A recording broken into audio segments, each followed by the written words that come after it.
Hello everyone and welcome to today's session, Methodology for Testing Forensic Hypothesis and Finding Truth. I'm Seema Singh and I will be your host for the day. Our speaker for this session today is Jessica Hyde, Director of Forensics, Magnet Forensics, Adjunct Professor from George Mason University. Please note, the session will be in listen-only mode and will last for only 40 minutes, out of which last 10 minutes will be dedicated to the question and answer session. So requesting all the participants to post your questions in the question and answer chat box. Should you need any assistance during the session, please use the chat box. The criteria for certificate of attendance is 1. The participant need to attend the complete webinar. 2. Fill in the survey form and write with the right answer to the 3 questions based on the webinar provided by the speaker, which will be sent to you one day post the webinar. About a speaker, Jessica Hyde is an experienced forensic examiner in both the commercial and government sectors. She is currently the Director of Forensics at Magnet Forensics and a professor teaching mobile forensics in the graduate program at George Mason University, where she achieved an MS in computer forensics. Jessica is the host of Cache Up, a weekly podcast where she interviews digital forensic practitioners. She is also involved in several community efforts, including as Chair of DFIR, Review, First Vice President of the New York Metro High-Tech Crime International Association Chapter, Advisory Board for Cyber Sleuths Lab, and a member of the Editorial Board for the Forensic Science International Digital Investigations Journal. Her previous roles included performing forensic examinations as a Senior Mobile Exploitation Analyst for Basis Technology, Senior at EY, and Senior Electrical Engineer at American Systems. Jessica is also proud to be a veteran of the United States Marine Corps. Without any further delay, I would now hand over the session to Jessica. Thank you so much, Seema, and thank you so much, everyone, for joining us. Today, we're going to be talking about a methodology that I developed for years working in the lab as to how to find truth and test your hypotheses in digital forensics. And the methodology really has 5 major steps. We're going to talk about the discover phase, the test phase, and that's really where we're going to spend most of our time today. We're going to talk about all 5 phases of this methodology, but we're really going to focus on testing, finding the data, parsing that data, and then scripting and sharing that data. So the first question to ask yourself is, why would you test? Well, as digital forensics examiners, there are a lot of questions that we have to answer, and time is very valuable. So we need to use our tools, our forensic toolkits, to get some of the data very, very quickly. But the tools are not going to support everything, and we'll talk about that in a moment. But more importantly, you may have a lack of data, and you may want to understand, why is there a lack of data? Why am I not seeing use of an application I expected? Why was the device not where I thought it would be? So you may be trying to understand why you don't have what you expect based on other elements in the case. You also, if you have your smoking gun, that element of a case that's really important, you want to be able to validate your results. And there's a lot of changes that happen in the community of tools, operating systems, even firmware, that can cause changes to what we expect. And a common thing that I sometimes hear when I start talking about the importance of using this methodology, discover, test, find, parse, and script and share, is that I have lots of tools at my disposal. Maybe you have every commercial tool on the market, all of the open source tools, you have an unlimited budget. But at the end of the day, maybe there are 1,000 mobile applications, for example, that are supported by commercial tools. But if you look here as far as what's on the App Store, just between Google Play and the Apple App Store, we're talking over 5 million apps. It's not even just the quantity. There are new apps constantly daily, and even the apps that are supported by tools, they're consistently updated. And even when a vendor is responding to that update, building in that support for that change takes time. I know 1 week that I had been working on data from Facebook Messenger, the schema changed 3 times in 1 week, to the point where I was building new parsers 3 times in 1 week for the same application. And nefarious actors may be using an app intentionally that's not supported. Or maybe you have to prove something that was not used, or there were anti-forensics or time stomping that was utilized in your case, and you need to be able to prove by testing that that artifact has been altered. Regardless of if your tool found the data or not, or supports it, you still need to find it as a digital forensics examiner, regardless of what environment you're working in. And when you do find that piece of information, you don't want to solely rely for that specific item. You need to validate it. So that when to test, again, examiner's time is extremely valuable. That's why tools are so critical to have to bring those insights to us quickly. But the actual item that you may be testifying to in court or basing your report on, those artifacts, you want to validate that evidence. You want to validate any assumptions you're making, any hypothesis about what you're doing. When we're dealing with digital forensics evidence, our job is to find truth in data.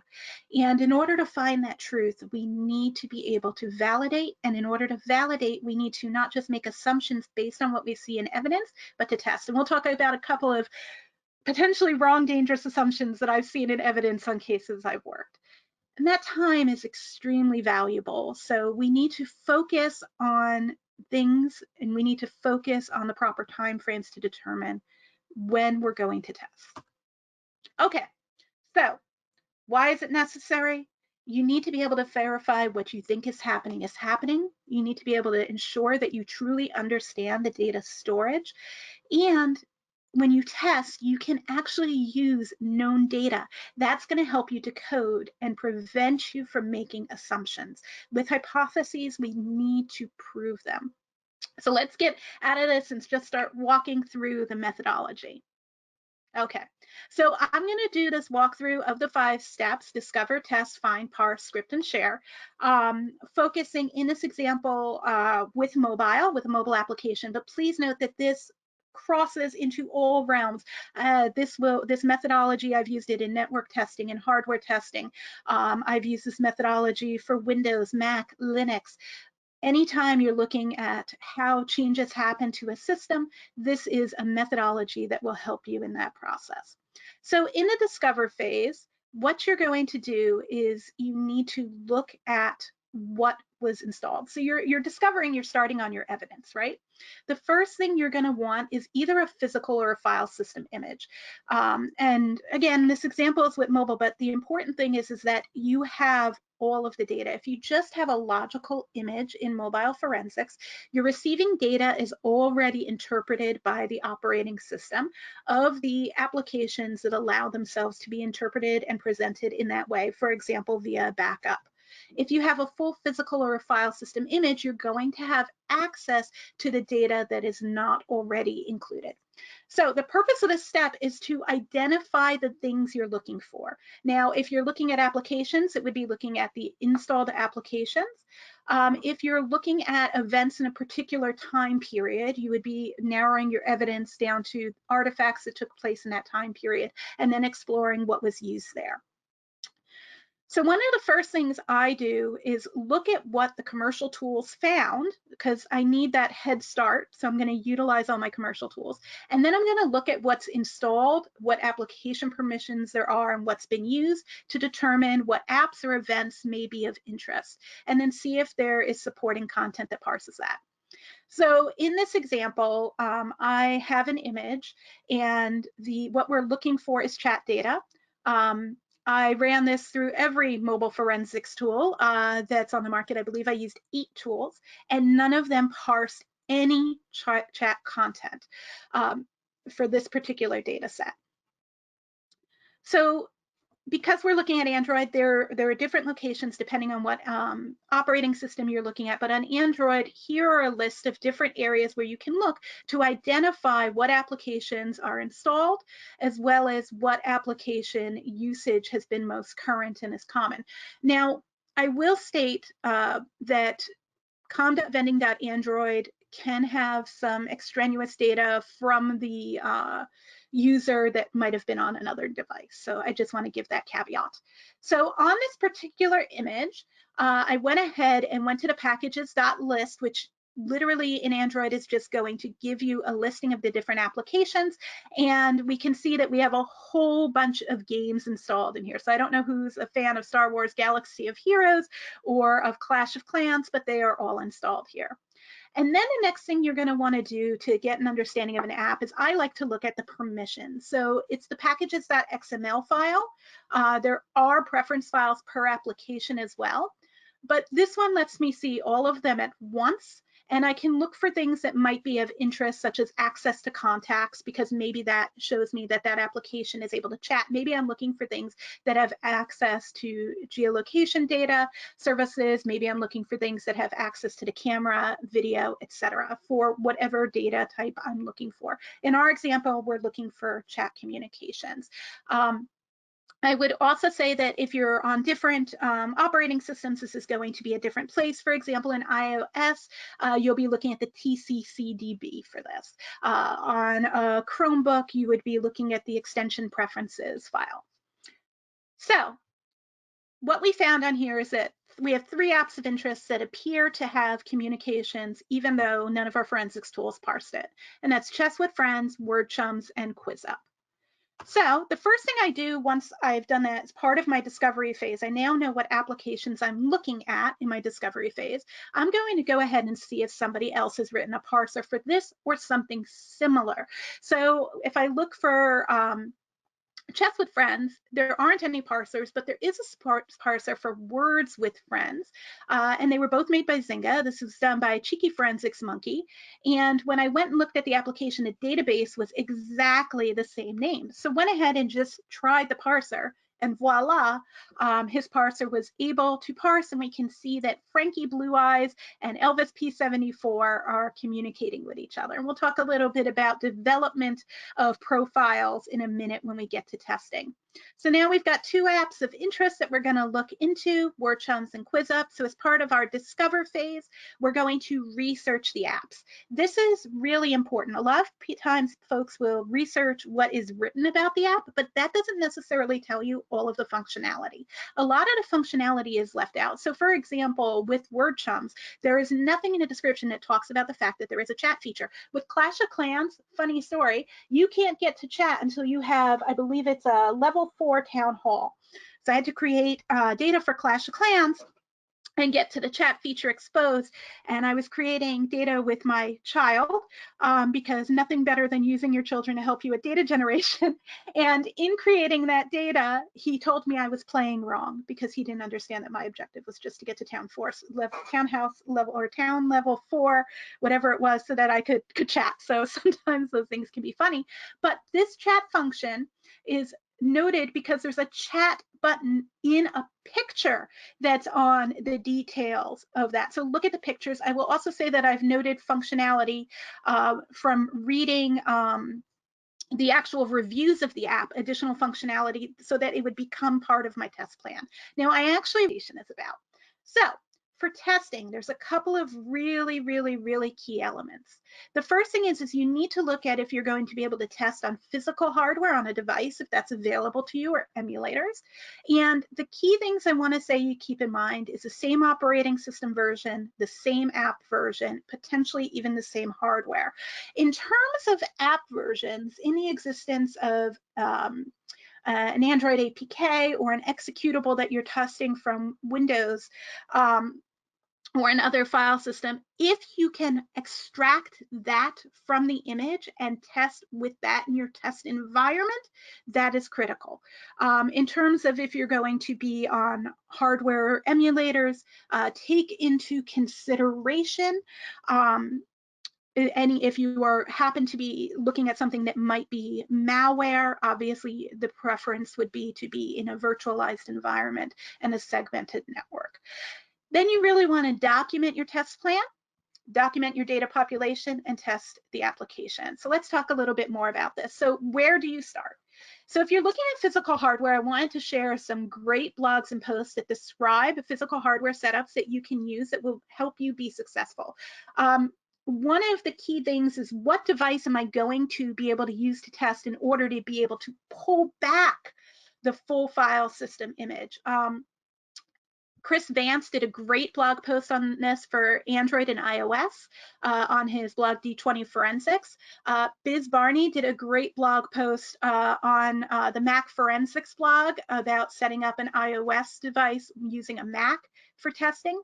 And then if you're looking at computer hardware, Elon Wright, or Diva, she has a completely amazing post about how to set up Windows, Linux, etc. in your hardware environment. However, emulation can be key.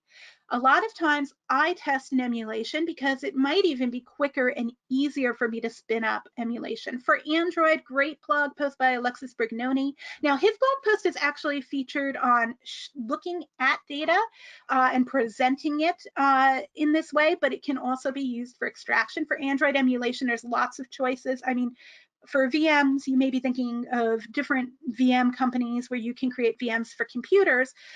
For Windows. For Mac, one of the cool things is, for about a month now, you've been able to spin up Macs in the Amazon cloud in AWS, and that can be great for testing. I've actually been doing some of that for a CTF we were building.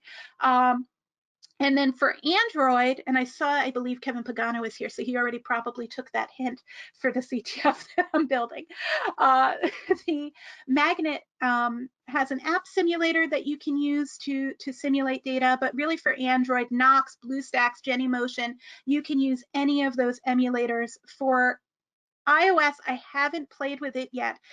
Typically, I test iOS on physical hardware, especially now with all the jailbreaks that allow for full file system acquisitions. But Corellium does exist, and that may be an option for you, as they now have personal licenses as opposed to corporate licenses that make it a little more economically feasible. So in this particular example, I chose to test with some Nexus 7s I had. I do prefer Nexus and Pixels because they run like completely the rawest Android, since compared to if I was using a Samsung device or something else when I test. But if I'm testing specifically for how something acts on Samsung, obviously I'll use a Samsung. I actually have a Samsung test device I'm using here for something else. So creating and building those profiles. So it's really important that your profile actors who you're doing the test data with are not you and do not know real people. This allows for the shareability of data later. I always create a population plan of who I'm using. I record the data for each profile. You definitely need at least 2 people to communicate with each other. And it's even greater if you have a partner. I'm working on some stuff right now with Sarah Hayes and Nicole Odom, where we're doing some testing on a physical hardware device. And we've got 3 different characters that are working together. But the important thing is to document. Now, I record my data actually in a password manager. I use KeePass because my KBDX file allows me to create multiple users from multiple profiles. But you can just do it on a document like this. Now, please note, Frankie S's Gmail account and password and Facebook account and password have been changed, and the security questions are obviously not shown here. So how do you create those test data? Now, I was kind of joking in the data I created for this presentation in it being 2 dead musicians. But from a common point, I use a lot of sites. I use fakenamegenerator.com, which I love because not only does it give you names and addresses, it gives you socials, it gives you credit card numbers, it gives you security question answers, it gives you everything you could potentially want. So if you just save that data, you know it's completely fictitious. You can actually pick which country, which language set for the name. So you could pick Canada and a Hispanic name. You can pick anywhere in the world and make that combination for your character.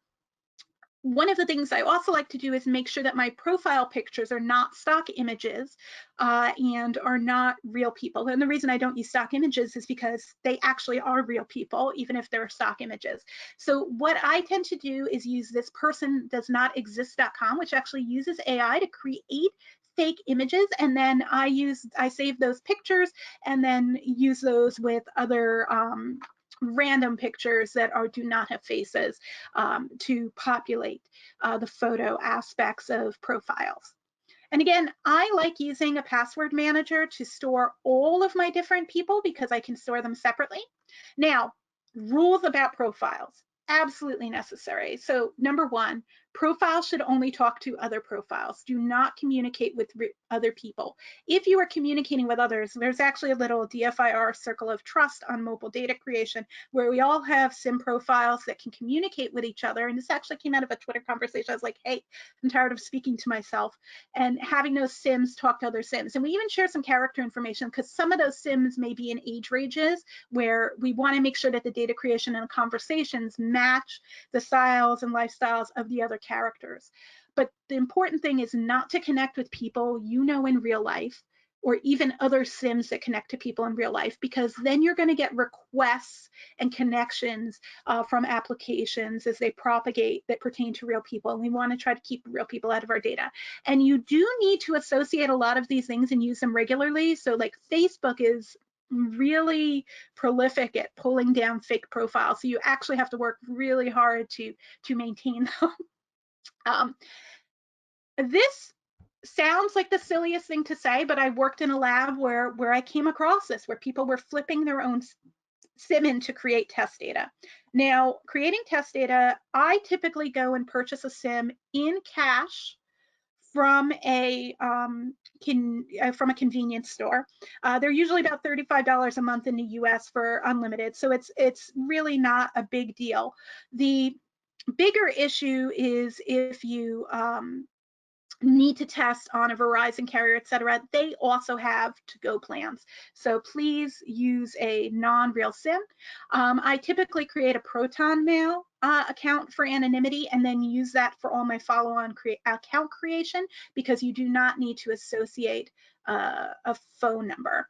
And then I try to create evidence outside of my home location. This has become more difficult in the time of COVID. But what do you do if you already kind of know the format and you're just trying to talk to somebody else and share the data, but you can't share their data in evidence? I thank Mike Williamson for turning me on to these two sites, Makaroo.com and GenerateData.com. These allow you to take schemas that you already know or are seeing in your data set and go ahead and populate them, JSON, CSV, SQL, Excel formats, and then you can use that to demonstrate to somebody else what the data set looks like. Okay, so you've got your profile created. Next, you really need to start your pre-planning. So you've done all that research about the application and the feature, so you want to document and write out an actual test plan, action by action, of what you're going to be doing. Hopefully you've borrowed the APK or the executable or the DMG from the original evidence and sideloaded it into the device so you knew you were working on the same version. I would also say operating systems and dot versions are really important. This can get really difficult when you're in the world of iOS, for example, where rolling back is not always something you can do, and it can be very costly to maintain every version of Apple devices on every single piece of hardware. So in terms of how you then document your test plan, you need to write a script of what you intend to do and then follow it. This is going to save you time in documentation, and contemporaneous notes are absolutely critical so that you know exactly what action you took at what moment so you can understand the artifacts left behind. I did forget to mention one thing, which is I typically make a baseline image of the device before I start populating it. And one of the reasons I do this is so that I can diff that to the current state of the device after I've populated the data. So then when I take those actions, any files that are created, files that are changed, I'll be able to see that difference. I always also perform my actions 1 minute apart. You're working with things you don't know or things you're testing, right? So even if you're testing what makes a link file appear, which was just tested last week, I learned about that from the Digital Forensics Discord server. Someone shared that they had done that, formed it a different way. By performing actions 1 full minute apart, what you're going to allow for is your data to be discernible regardless of the precision that the data timestamp is formed in. And this is an area where actually you can have missed data. So for example, iOS did an update to their SMS messages where they used to store the data milliseconds at a millisecond precision. And it was an epoch time based on number of milliseconds. They did an update where they increased the precision to nanoseconds on the back end.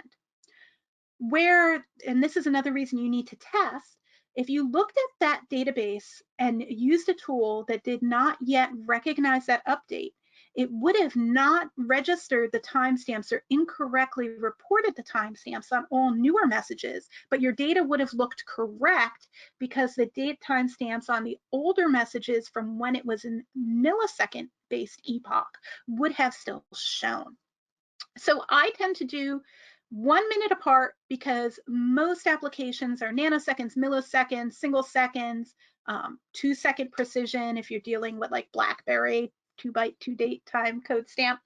And so I tend to do 1 minute apart because I can distinctly see that. And I have worked with applications where it uses multiple timestamps and they have different levels of precision throughout the application's data storage. You also want to document each action, and it's way easier if you already have the script and then you're just annotating on the script when you did it. I screen cap everything. With mobile, I oftentimes will just videotape all of, take a video camera and record everything I'm doing. With PCs, for example, I use an application called GreenShot because I can set a hotkey to take a picture of a specified area, so maybe just my VM window, and go ahead and save it to a designated folder location with one hotkey. So now you've set up all your test data. Now you have to find where all that data is. Now, I did give you guys a clue before. If you've made a original test image, an image of your test device before you started testing, you can use a tool like Beyond Compare to go ahead and look at the two file systems and see which folders had changes to them, what files were written that was new, because now you need to look for databases that pertain to that application based on your data set.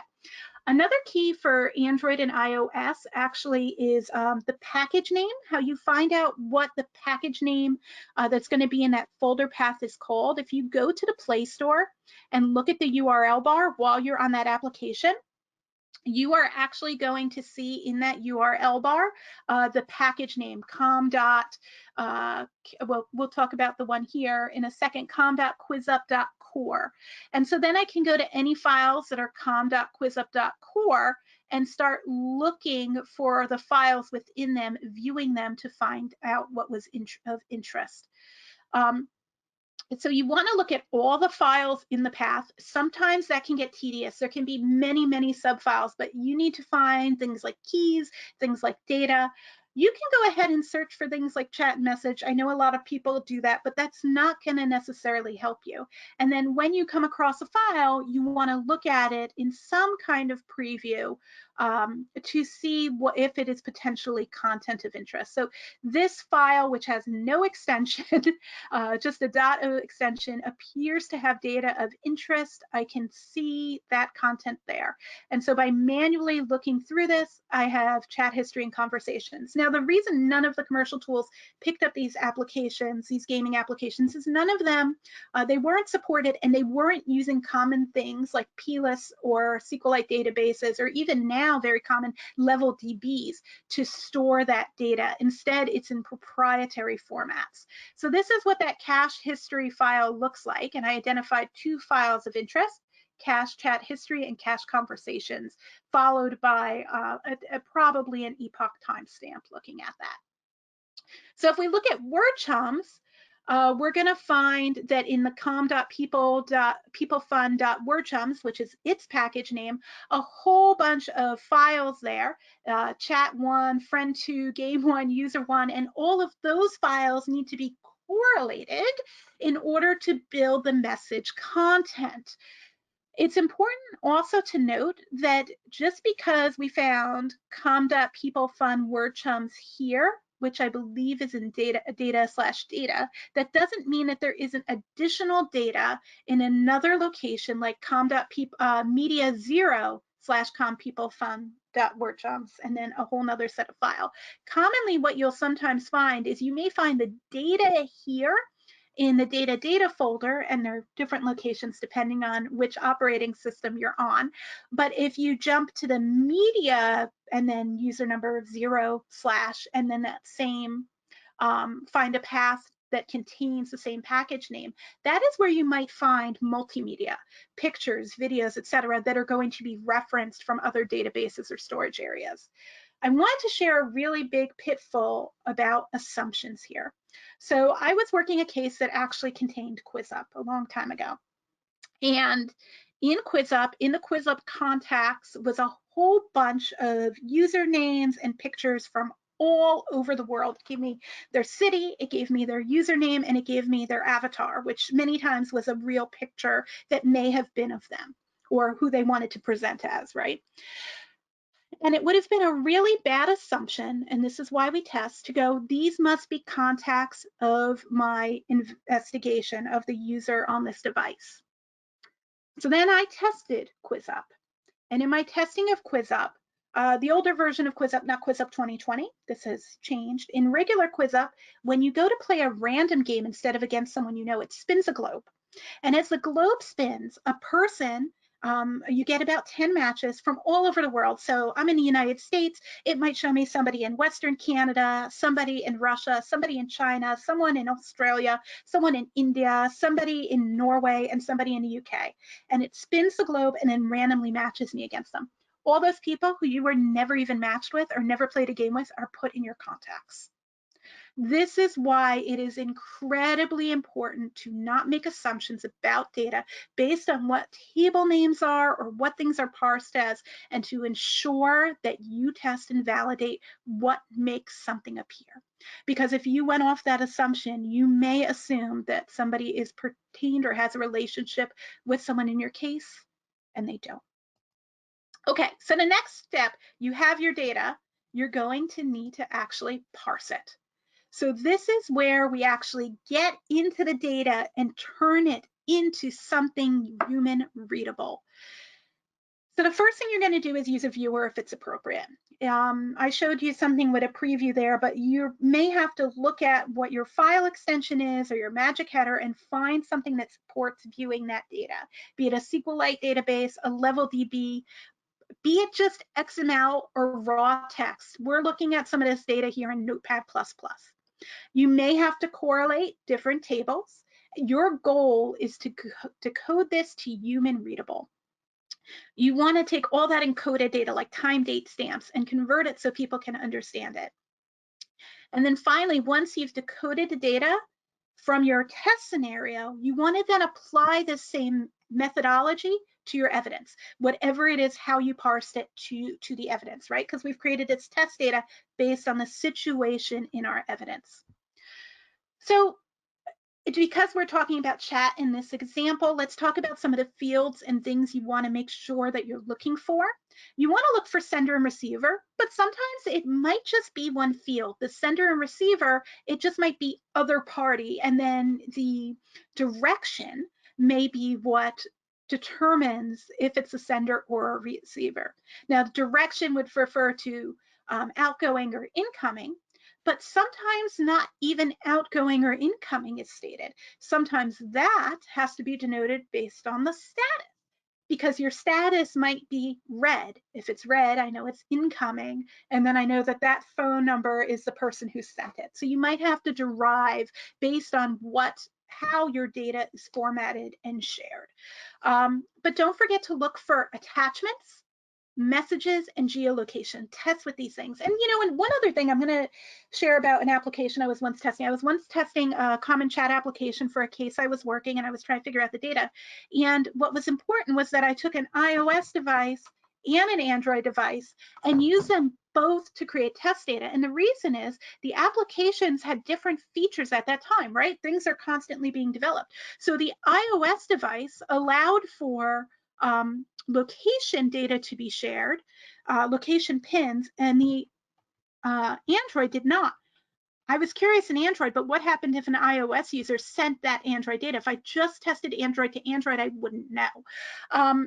Additionally, in that same regard, if you look at older versions of WhatsApp, because the data was so different, if the data was encrypted or not depended on if it was sent Android to iOS, iOS to iOS, Android to Android. If they were mixed, they had trouble with the encryption, but if they were the same, they didn't.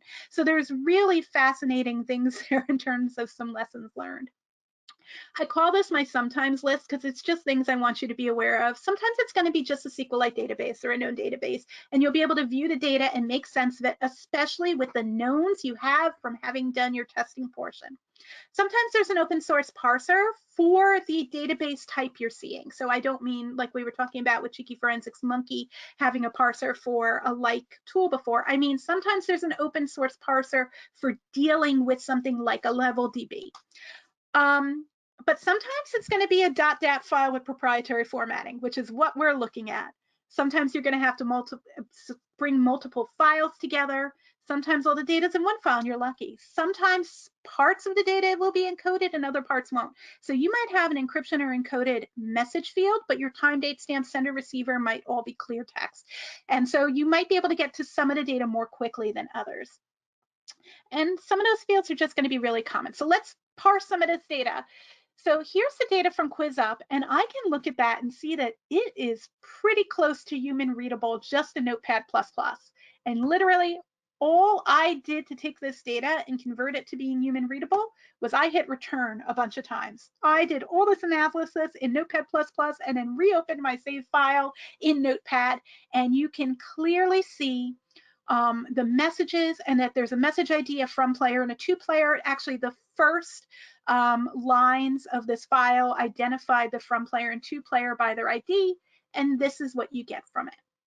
Now, the word chums data is in a proprietary .dat file, and it is not as human readable. I see a lot of numbers, but I do see some regular base HTML encoding.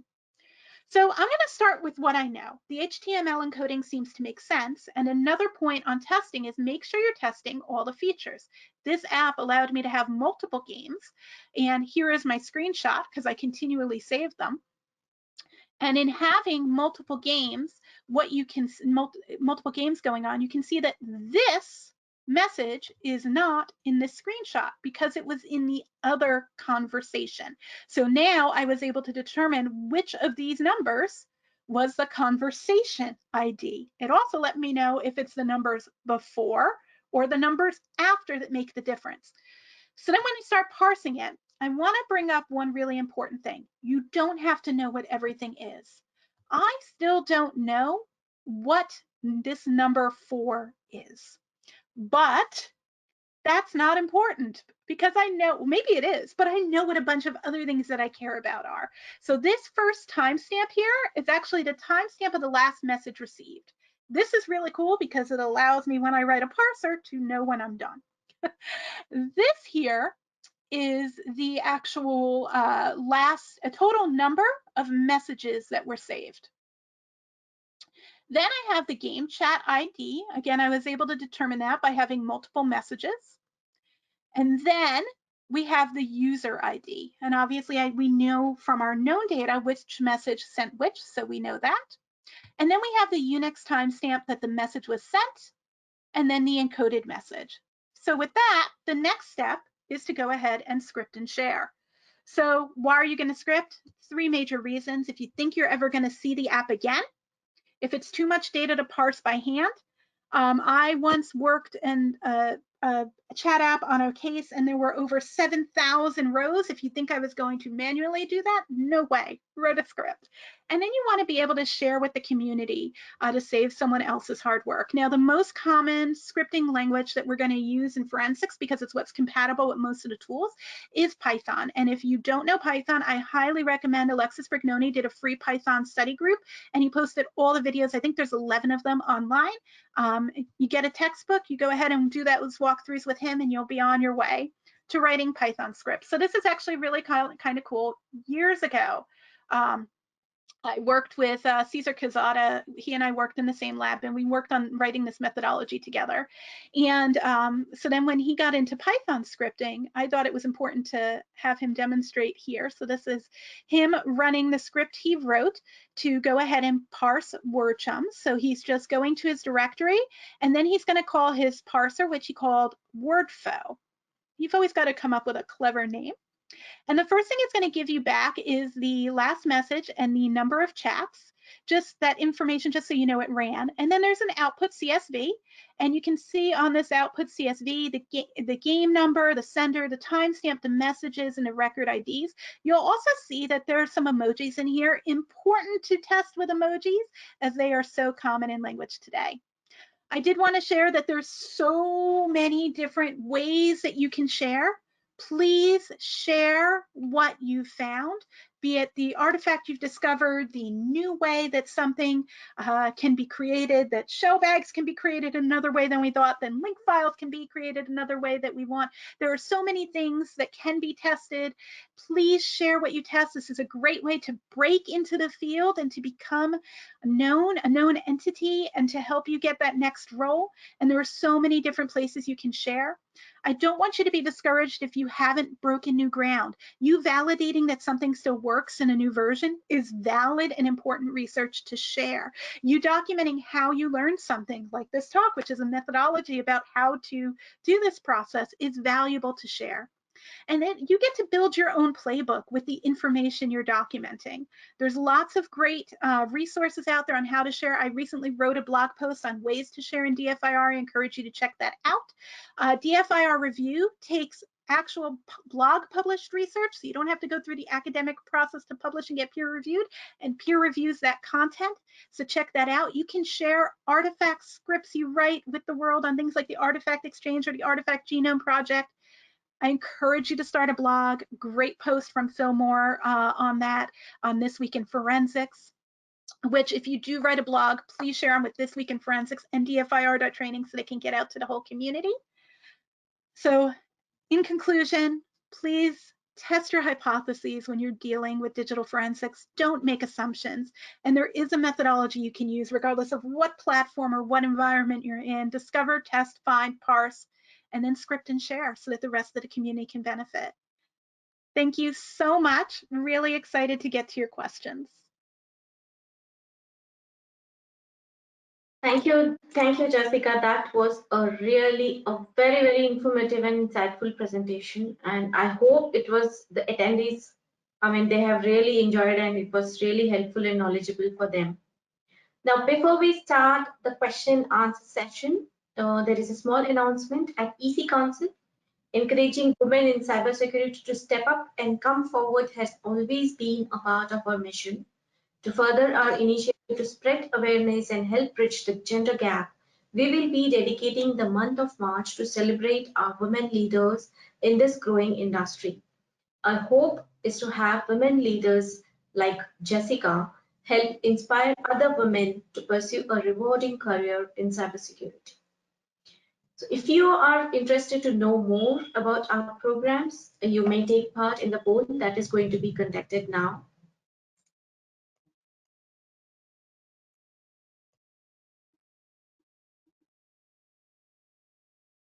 So should we start the question and answer session, Jessica? I'd love it. That'd be great. We already have too many questions coming up. Excellent, excellent. Okay, the first question here is, how safe is my real profile when a fake profile is created using my mobile device? So I advocate that you do not use your personal mobile device to create a fake profile. The data will commingle. Google is very prolific, and contacts and other information may become commingled. You definitely want to separate. I highly advocate either using an emulator and creating all of your profiles in an emulator, or getting a SIM card. They are reasonably affordable, and populating either a physical device or a virtual device with a new phone number not associated with yourself. Great question. Thank you, Jessica. Another question is, for legal issues, how convenient is it to create fake profiles to carry out investigations to social networks? Adriana, that is a great question. There are people from all over the world here, and I am not an attorney. I do not advocate for using fake profiles to conduct social media investigations.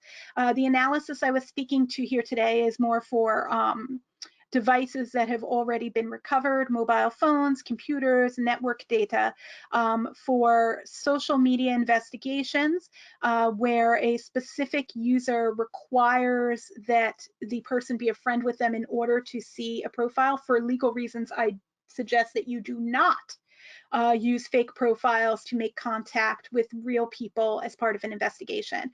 One of the key things in the fake profiles is that they should only ever communicate with other fake profiles and no real people, and should not be used to access or become friends with other social media investigation tools.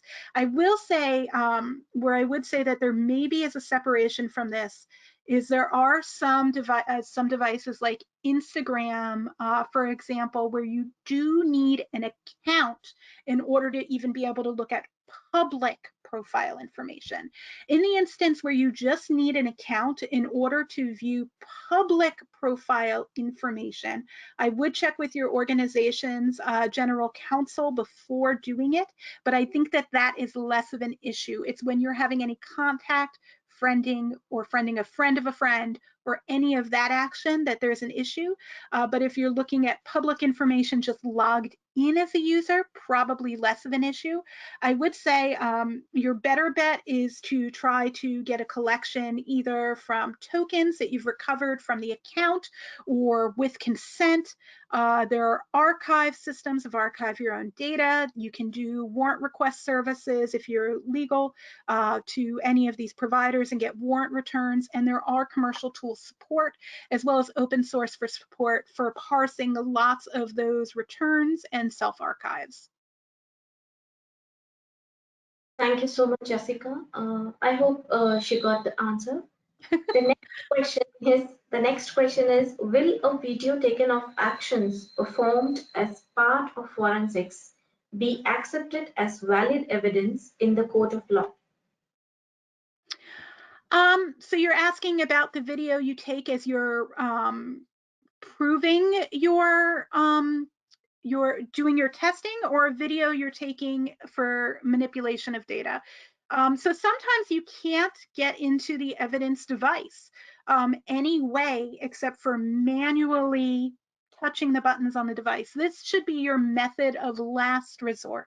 You should always try to use a forensically sound process, a commercial tool, a free tool to do an acquisition of the mobile device.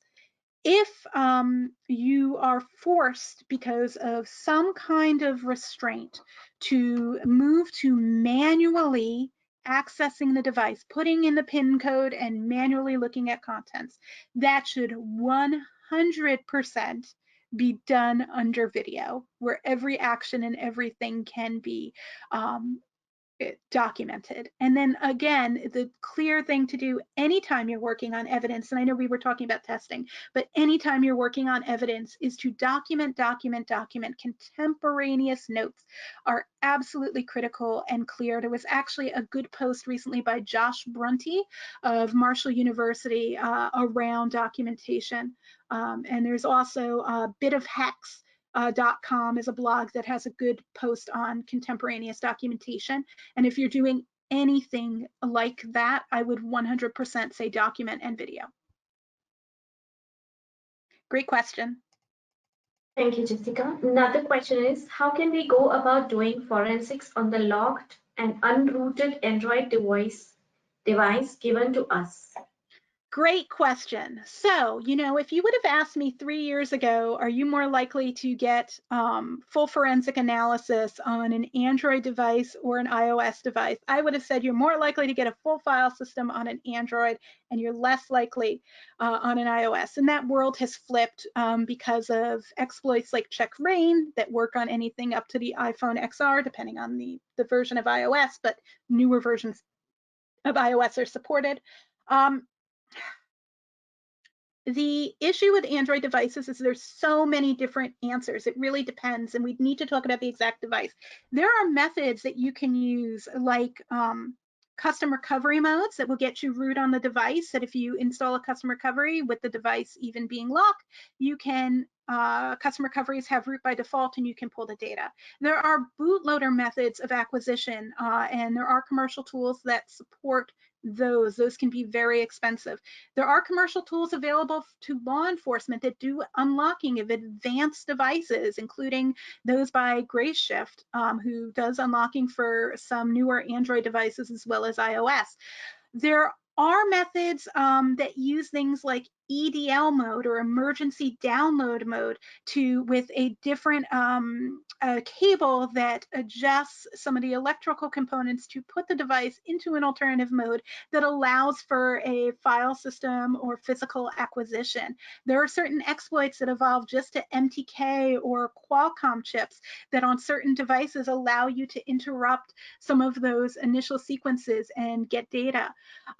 There are specific exploits that work only on Samsung and some on LG. So really it depends. It depends on exactly the make and model of device.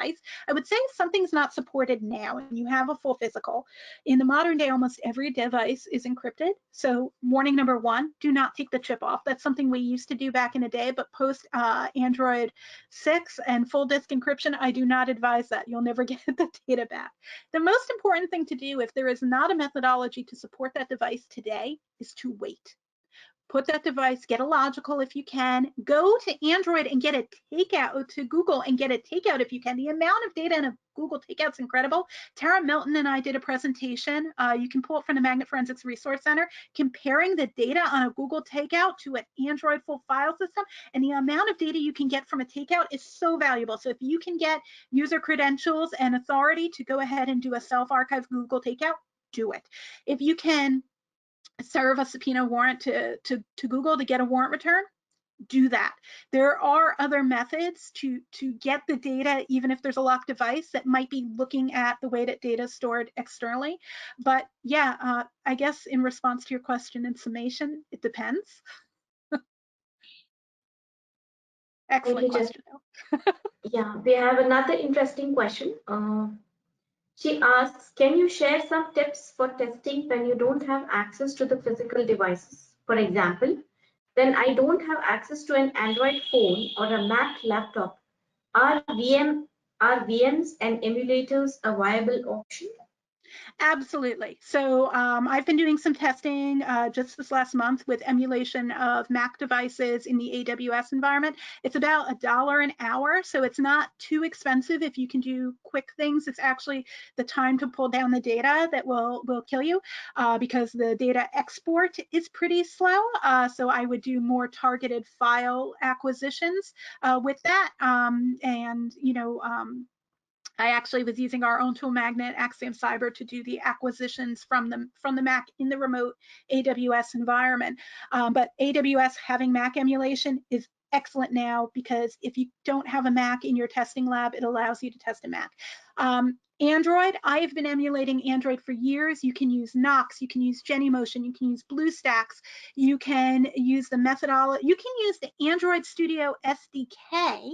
The actual Android has raw images for Pixel 3, and I was working with some of that in the past week. So you can absolutely, I actually have a student who's doing some stuff with that Pixel 3 emulation directly from Google on the Android SDK. So there are a slew of options. Check out that blog post that's in the deck. The deck will be available. I'll make sure to share it with EC Council in a PDF so that it can be shared. And please go to that URL and check out that post from Alexis.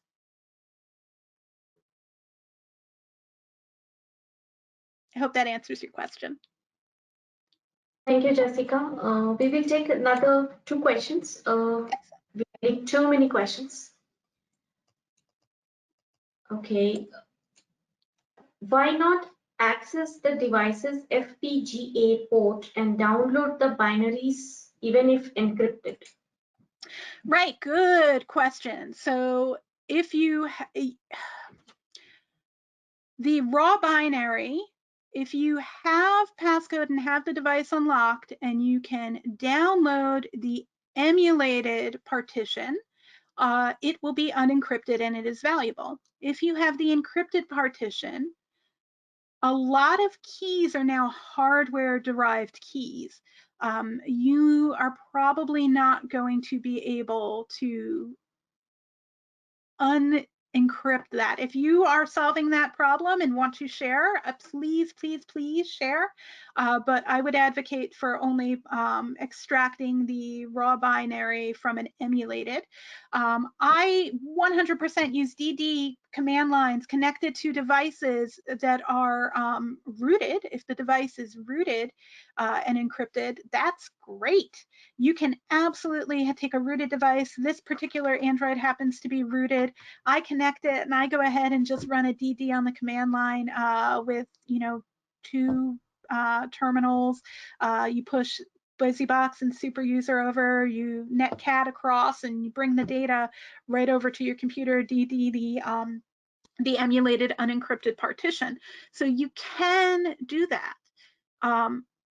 But you might not always have a device that has an available root that allows you to do that. And if you're directly connecting, again, you need the device on and unlocked and emulated.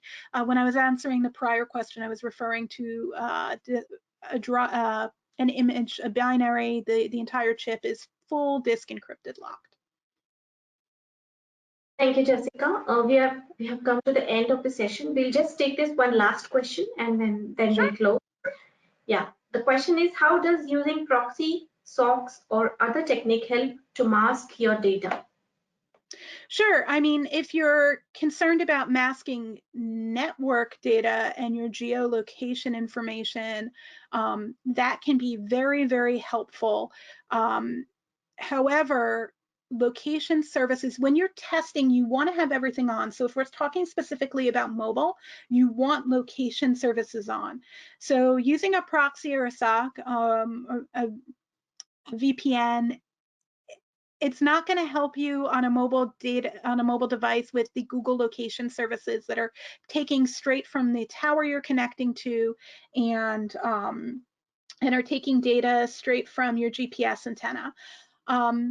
On an PC, absolutely, you can use those things to disguise your location. Thank you so much, Jessica. Thank you so much for answering all the questions. I mean, I know we have a lot of questions which are still unanswered, so we can collect them and send it across to you, over the email.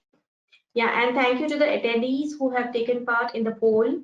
And I really thank Jessica for such a wonderful presentation. Just before I close the session, I'll just repeat the criteria for certificate of attendance. Participants need to attend the whole webinar and fill in the survey form with the right answer to the 3 questions based on this webinar provided by Jessica, which will be sent to you after the webinar.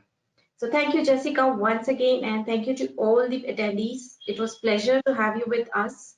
So I conclude the session now. Thank you. Thank you, everyone. Bye-bye.